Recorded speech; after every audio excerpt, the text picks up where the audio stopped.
Telugu Desam, BJP, Janasena నాయకుల సంయుక్తంగా ఏర్పాటు చేసిన సూపర్ 6 సూపర్ హిట్ సభకు విచ్చేసి జయప్రదం చేసిన అనంతపురం ఉమ్మడి జిల్లా ప్రజానీకానికి, తెలుగుదేశం, బీజేపీ కార్యకర్తలందరికీ నమస్కారాలు తెలియజేస్తూ, నిన్నటి వరకు ఎర్రటి ఎండలుండేటివి ఈ రోజు మన సభ జరుగుతుంటే ప్రకృతి కూడా గౌరవ ముఖ్యమంత్రి చంద్రబాబు నాయుడు గారికి సహకరిస్తూ చల్లని గాలులు వీస్తున్నటువంటి ఈ సందర్భంలో గత 5 సంవత్సరాల రాక్షస ప్రభుత్వాన్ని కూకటి వేలతో సహా పెకిలించి గౌరవ ముఖ్యమంత్రి నారా చంద్రబాబు నాయుడు గారి నాయకత్వంలో కూటమి ప్రభుత్వాన్ని ఏర్పాటు చేసి ఏవైతే హామీలు ఇచ్చారో ఆ హామీల్ని ఒక్కొక్కటిగా నెరవేరుస్తూ వచ్చినటువంటి తరుణంలో 1 ఇయర్ కాలంలో గౌరవ ముఖ్యమంత్రి ఏవైతే ప్రతిపక్ష నేతగా హామీలు ఇచ్చారో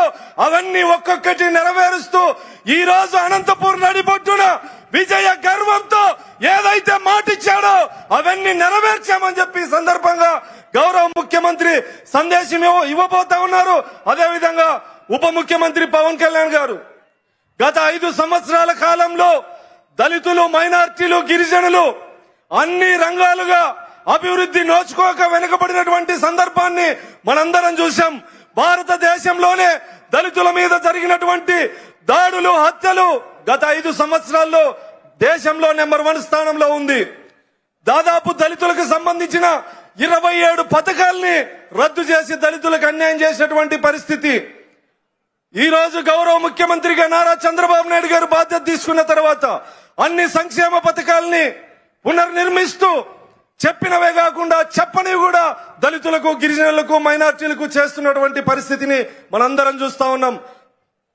సూపర్ 6 అందరినీ నేను వస్తాను, వెనకాల కేశవన్ నా కోసం వస్తున్నాడు. గౌరవ ముఖ్యమంత్రి చంద్రబాబు నాయుడు గారి నాయకత్వంలో రాబోయే రోజుల్లో భావితరాల భవిష్యత్తుకు పునాదులు వేస్తూ ఒకవైపు సంక్షేమాన్ని అందిస్తూ ముందు చూపుతో ముందుకెళ్లేటువంటి దార్శనికుడి నాయకత్వాన్ని మనందరం బలపరచాల్సినటువంటి అవసరం ఉందని తెలియజేస్తూ, చంద్రబాబు నాయుడు గారి నాయకత్వం, చంద్రబాబు నాయుడు గారి నాయకత్వం, పవన్ కళ్యాణ్ గారి నాయకత్వం, యువనేత నారా లోకేష్ గారి నాయకత్వం, నరేంద్ర మోడీ గారి నాయకత్వం. జై చంద్రబాబు. Thank you.